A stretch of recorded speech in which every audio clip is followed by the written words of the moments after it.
Robot से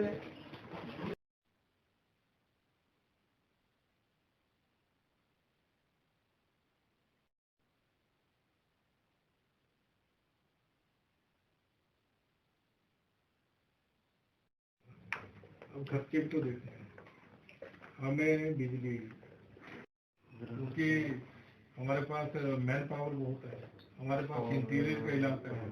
हमने अंतिम तो ऐसा नहीं कि चुनाव आएगा तो हम फ्री में दे देंगे सब कुछ, तो फ्री में दे देंगे तो बाकी। देखिए, जहाँ तक उपचुनाव की बात है, भारतीय जनता पार्टी हमेशा चुनाव के लिए तैयार है। आदरणीय जयराम ठाकुर जी के नेतृत्व में पिछले 3.5 वर्ष में वो कोरोना की महामारी के बावजूद भी हिमाचल प्रदेश की सरकार ने बहुत अच्छा काम किया।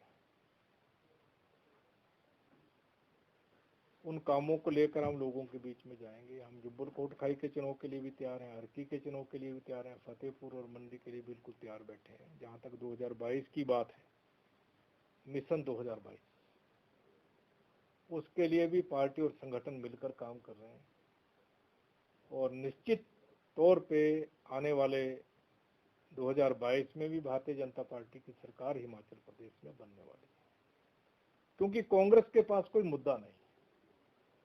कांग्रेस के जो नेता हैं मुद्दा विहीन बातें करते हैं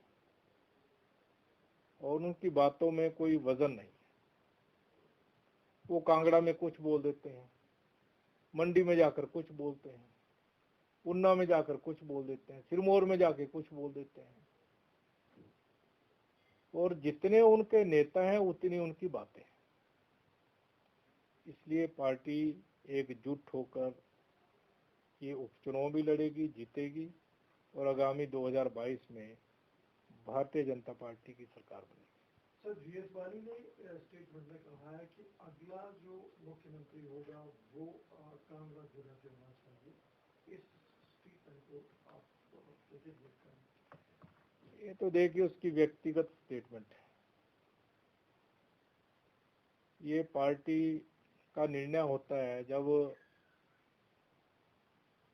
सरकार पार्टी सत्ता में आ जाती है, उसको 36 सीटें मिल जाती है 35, उसके बाद डिसीजन होता है कौन मुख्यमंत्री बनना है। क्योंकि कांग्रेस ने आदरणीय वीरभद्र सिंह जैसा कदावर नेता खोया, जिनके नेतृत्व में पिछले लगभग 40 साल से जो है कांग्रेस चुनाव लड़ती आई है, 40-50 साल से। इसलिए अब कांग्रेस में वैक्यूम है।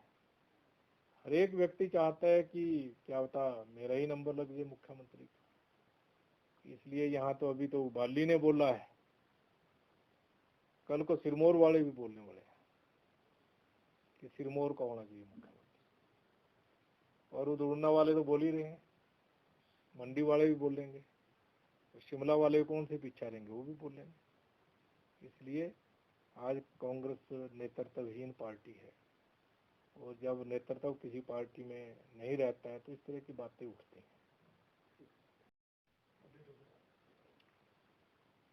हिमाचल प्रदेश में 2 तरह के प्रोजेक्ट हैं। कुछ प्रोजेक्ट ऐसे हैं जो है बर्फीले स्थानों पे हैं, कुछ रेनी सीजन प्रोजेक्ट हैं हमारे। जो हमारे रेनी सीजन वाले प्रोजेक्ट हैं वो बरसात में ज़्यादा चलते हैं, और जो हमारे जहाँ बर्फ़ ज़्यादा पड़ती है उनकी जनरेशन ज़्यादा जो है गर्मियों में होती है। प्रदेश में पिछले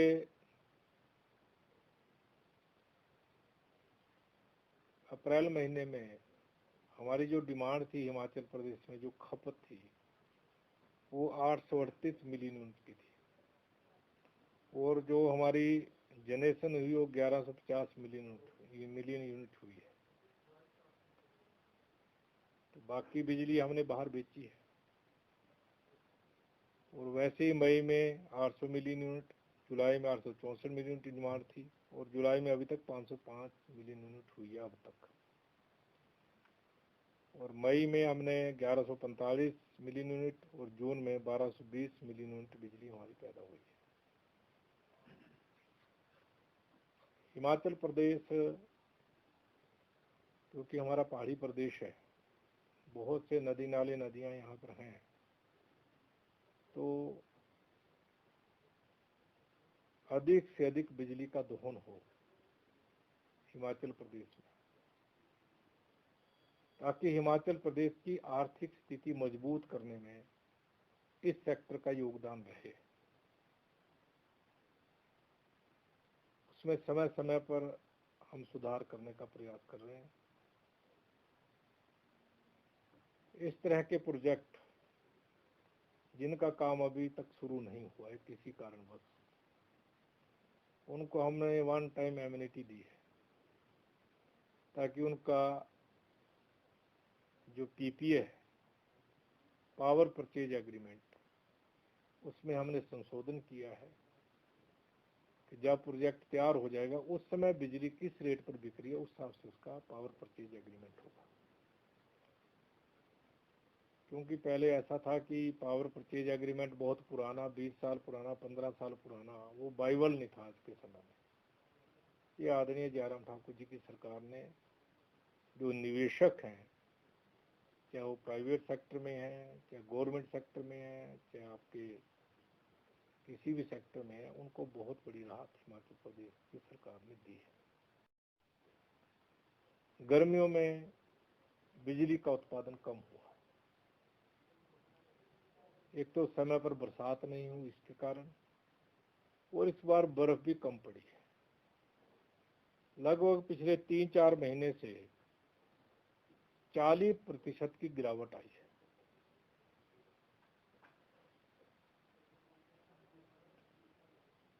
हम इसमें और भी प्रयास कर रहे हैं।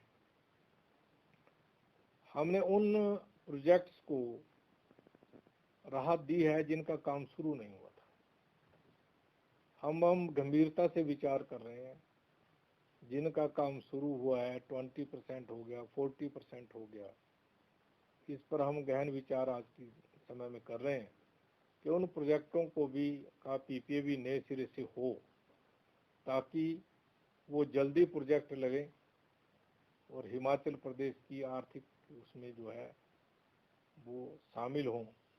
क्योंकि जो भी निजीकरण में या निजीकरण में जो प्रोजेक्ट तैयार हो रहे हैं, वो 40 साल के बाद जो है, जो एग्रीमेंट है, वो हिमाचल प्रदेश को हैंडेड ओवर होने हैं।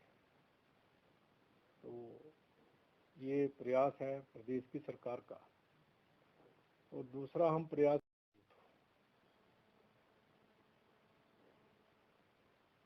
क्योंकि बिजली हम आगे तभी दे सकते हैं अगर हमारी ट्रांसमिशन लाइंस ठीक होंगी, सब स्टेशन हम बड़े लगाएंगे, कि डिस्ट्रीब्यूशन सिस्टम हमारा बहुत मजबूत है। हमने हर घर में लाइट दी है हिमाचल प्रदेश में, परंतु जो हमारा ट्रांसमिशन सिस्टम है वो जितना मजबूत होना चाहिए तो उतना मजबूत नहीं है। तो उसका भी हम प्रयास कर रहे हैं। HPTCL और बिजली बोर्ड मिलकर लाइनें तैयार कर रहा है, ताकि हम गुणवत्ता वाली बिजली जो है हिमाचल प्रदेश के कंज्यूमर्स को दे सकें।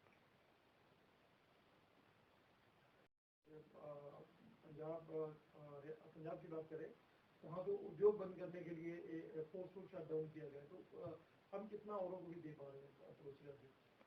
देखिए, मैंने पहले कहा कि हमारी डिमांड अप्रैल महीने में 838 मिलियन यूनिट की थी, हमने 1150 मिलियन यूनिट हमारे पास पैदा हुई है।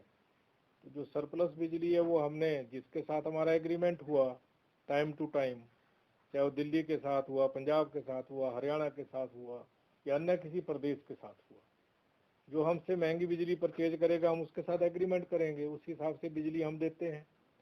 तो जो 40% बिजली कम हुई है उससे नुकसान तो हिमाचल प्रदेश का हुआ है। ये प्राकृतिक आपदा, इसके साथ तो कोई कुछ कर नहीं सकता, तो काफी नुकसान हुआ है, करोड़ों में नुकसान हुआ है। उत्पादन करने का टारगेट जो है ये तो मौसम के ऊपर डिपेंड करता है। जितनी बरसात होगी, जितनी बर्फ पड़ेगी, उसी हिसाब से बिजली पैदा होती है। तो और जैसे पड़ोसी राज्य हैं हमारे पंजाब, हरियाणा, दिल्ली, राजस्थान पर बिजली के रेट्स को लेकर बड़ा क्राइसिस, बिजली को लेकर बड़ी लोगों में नाराजगी है। हमारे हिमाचल प्रदेश की वर्तमान जो स्थिति है, कितना हमारा डोमेस्टिक और खासकर डोमेस्टिक के लिए क्या एक्सपेक्टेड है? हिमाचल प्रदेश पूरे भारतवर्ष में सबसे सस्ती बिजली देता है। ये हमारे लोग भ्रमित हो जाते हैं।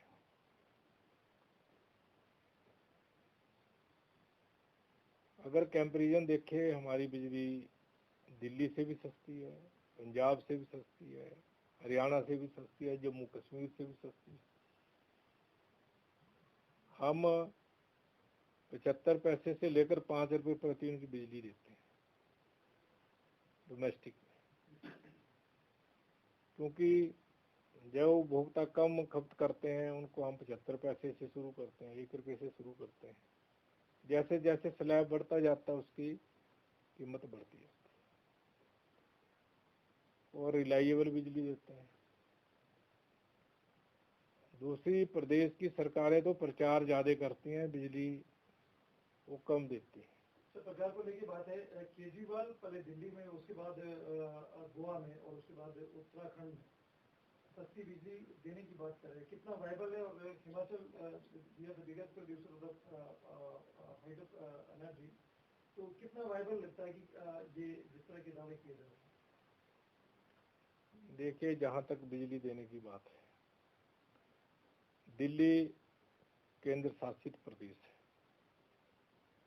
और देश की राजधानी है।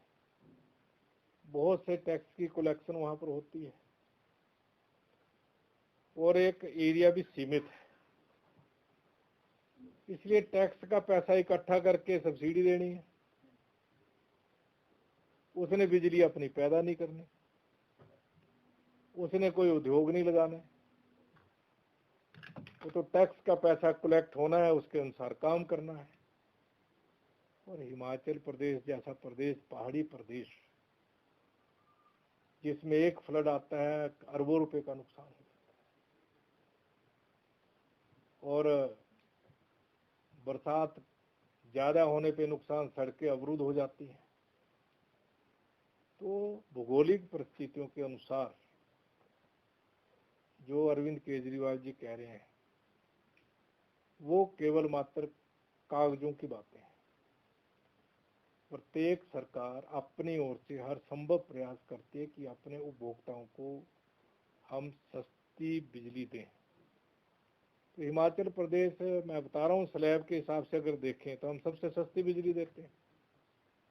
उत्तराखंड भी उससे सस्ती बिजली देता है दिल्ली से। ये जरूर है कि उसने कुछ उपभोक्ताओं को ये बोल रखा है कि अगर 200 यूनिट बिजली पैदा करेंगे तो कंज्यूम करेंगे तो आपका बिल नहीं आएगा, 201 पैदा करेंगे तो पूरा बिल आएगा। तो उसमें भी क्या है कि लोगों ने 2-2, 3-3 मीटर लगा लिए होंगे। तो इसलिए ऐसा है, जो वो कहते हैं उसमें कोई वास्तविकता नहीं, सच्चाई नहीं। क्या केजरीवाल जो दावा करते हैं वो? देखिए, जहां तक अरविंद केजरीवाल जी की बात है, वो पॉलिटिकल स्टेटमेंट है, क्योंकि जब वास्तविक प्रैक्टिकली रूप में वो काम करना पड़ेगा तो उसमें बहुत बड़ी दिक्कत आने वाली है। और हिमाचल प्रदेश, हरियाणा हुआ, उत्तराखंड हुआ, जो पहाड़ी प्रदेश हैं चाहे प्लेन प्रदेश हैं, उसमें ये चीज़ संभव नहीं है कि हम जो वो कह रहा है उस तरीके से हम बिजली लोगों को हम दें। और जहाँ तक मैंने पहले कहा आपको, मैं आपको कंपैरिजन भी बता सकता हूँ बिजली का, कि हम उससे कितनी सस्ती बिजली हिमाचल प्रदेश देता है। तो अभी तो वो बोल ही रहा है, वो अपना मॉडल बताता है कि मैं दिल्ली मॉडल जो है बाकी प्रदेशों में लागू करूंगा। हिमाचल प्रदेश में कर्मचारी कितने हैं, हिमाचल प्रदेश की आमदनी के साधन कितने हैं, हम तो वैसे ही केंद्र की ओर देखते हैं, इसलिए ये बातें प्रैक्टिकल नहीं है। धरातल पे ये काम इतनी आसानी से होने वाला नहीं है, तो इसलिए उसकी बात जो है मैं कहूँगा कि प्योर शुद्ध रूप से जो है राजनीतिक बात वो करते हैं। सर